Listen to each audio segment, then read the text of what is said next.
اگر کسی کی طبیعت میں نکاح کا تقاضا ہو لیکن اسباب اس کے پاس نہ ہو تو اس کو کیا کرنا چاہیے؟ جواب: اگر کسی شخص کو شدید تقاضا ہو رہا ہو نکاح کرنے کا، لیکن اس کے پاس نکاح کرنے کے اسباب مہیا نہ ہو سکتے ہو یا مہیا نہ ہو، اور اگر کسی سے وہ قرض بھی لیتا ہے تو قرض بھی اس کو دینے والے کوئی نہیں ہے، تو ایسے شخص کے لیے حکم یہ ہے کہ یہ شخص مسلسل روزہ رکھے یہاں تک کہ اس کے پاس یا تو اسباب پیدا ہو جائے یا اسباب مہیا ہو جائے، یا یہ کہ اسی طریقے سے روزہ تسلسل کے ساتھ رکھتے رکھتے جو اس کی نفسانی خواہشات ہے، شہوت انسانی جو ہے، اس شہوت انسانی اس کی ختم ہو جائے۔ اس لیے تسلسل کے ساتھ روزہ رکھنے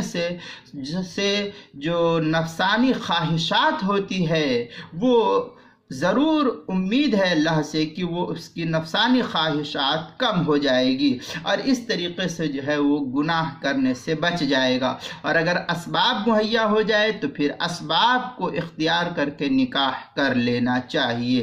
بہر صورت اللہ سے دعا بھی کرے اور اس سلسلے میں کوشاں بھی رہے کہ اللہ کوئی سبیل جو ہے اس کے لیے نکال دے۔ بہر صورت بخاری وغیرہ کے اندر اس طریقے کی ایک عبارت ہے حضرت عبداللہ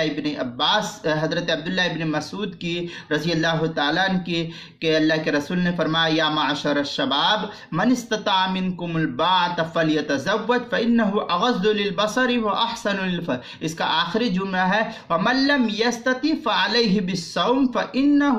لہ وجاء۔ یہ بخاری کی روایت ہے۔ باب من لم یستطع کے تحت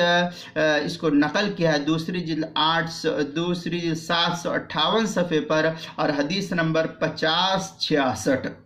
اسی طریقے سے مسلم وغیرہ میں بھی روایت ہے، حدیث نمبر 1400 ہے، اور ابو داؤد کے اندر بھی روایت ہے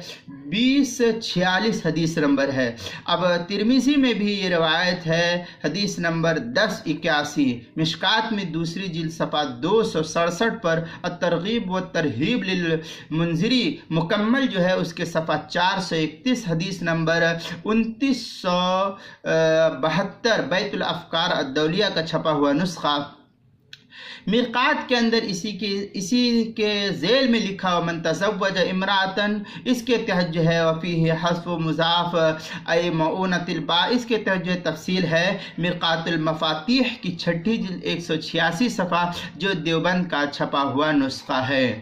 اور کتاب المسائل کی 4 جلد صفحہ 45 پر بھی اس کو نقل کیا گیا ہے۔